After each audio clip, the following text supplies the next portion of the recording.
Mr. Speaker.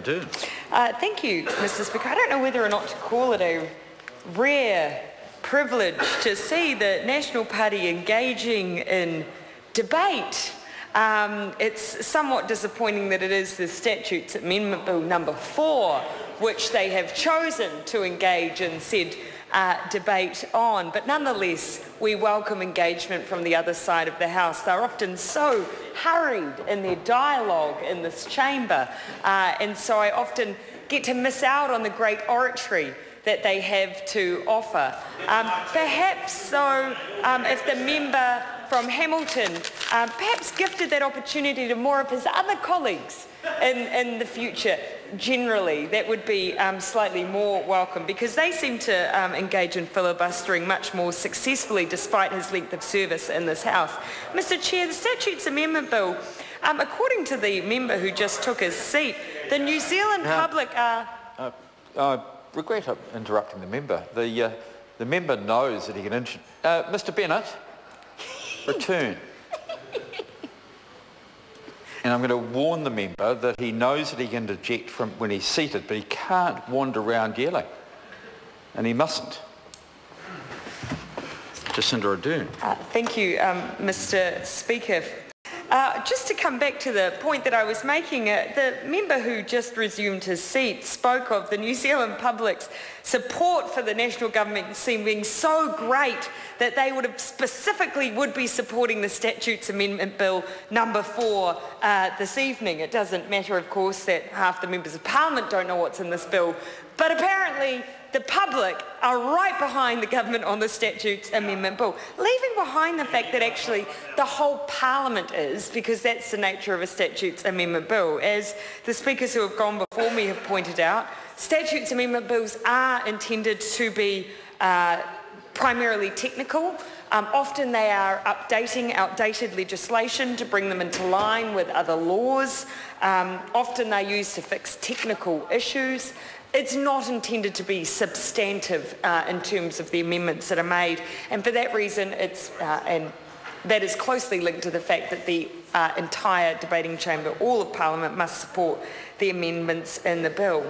But we are seeing an increasing number of amendments, and I'll touch on a few of them, in the Statutes Amendment Bill, which are actually being used to fix up mistakes that have been made in often rushed legislation. We see a bit of it in the Local Government Act, the amendments that were made around the Super City, which was a rushed process. It was something that we debated heavily at the time, that we thought the government was moving too fast on that legislation, and now we're seeing the result of that. Perfect example for me of the kind of amendment that a statute amendment bill is intended for was, and I believe it was the last statute amendment, where we made an update to classifications legislation to mean that when you were putting a new classification for an imported DVD, for instance, that the new classification didn't have to be affixed to the physical DVD. It could be on the outside, on the wrapping.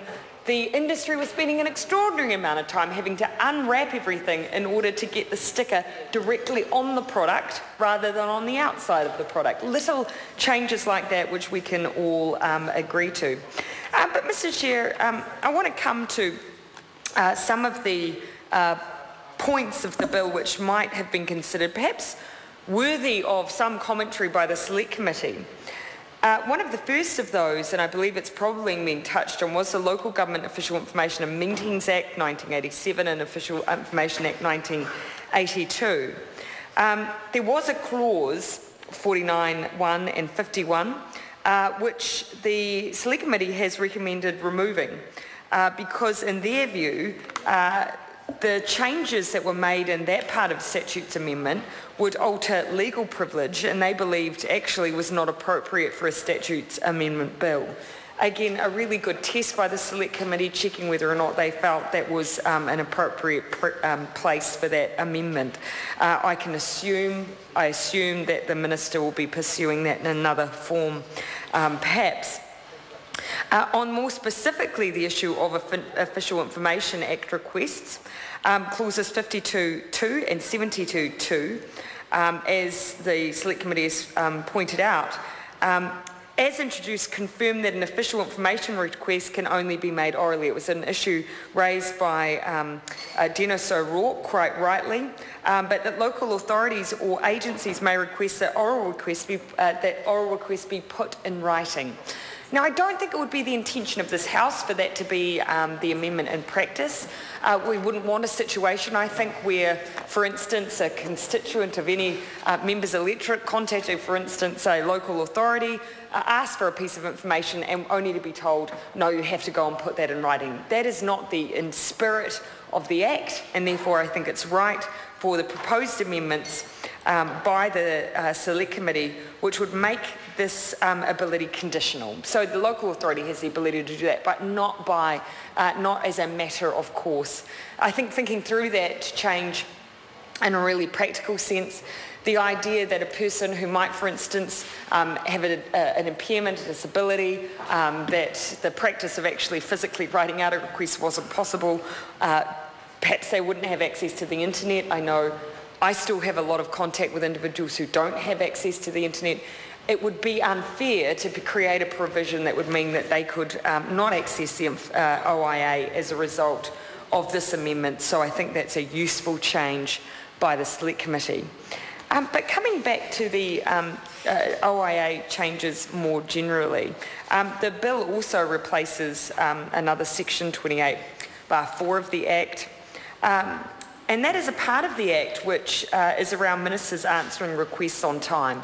I want to make a general statement about that part of the primary legislation. There is no amendment to the requirement to respond as soon as practical, which is at least within 20 days. But our concern is the degree to which that is actually being upheld currently. The Prime Minister has admitted not that long ago that he and his ministers deliberately hold OIA requests until the 20th day for political reasons, except we have seen some exceptions to that rule. It was in Dirty Politics that we saw the discussion over the very rapid release of information where it was politically expedient.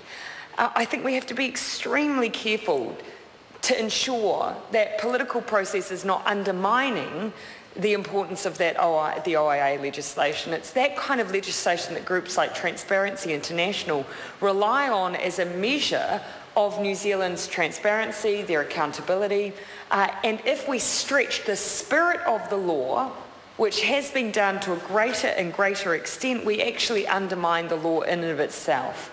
And that is a concern that we've had for some time. We can't take for granted our ranking within that group. I want to come to amendments to the Local Electoral Act 2001 and Local Government Act 2002. Now this again, quite a technical change, but the Select Committee has recommended putting in a new clause there. Essentially, the amendment here extends the time frame for completing pre-election processes by 7 days for general elections.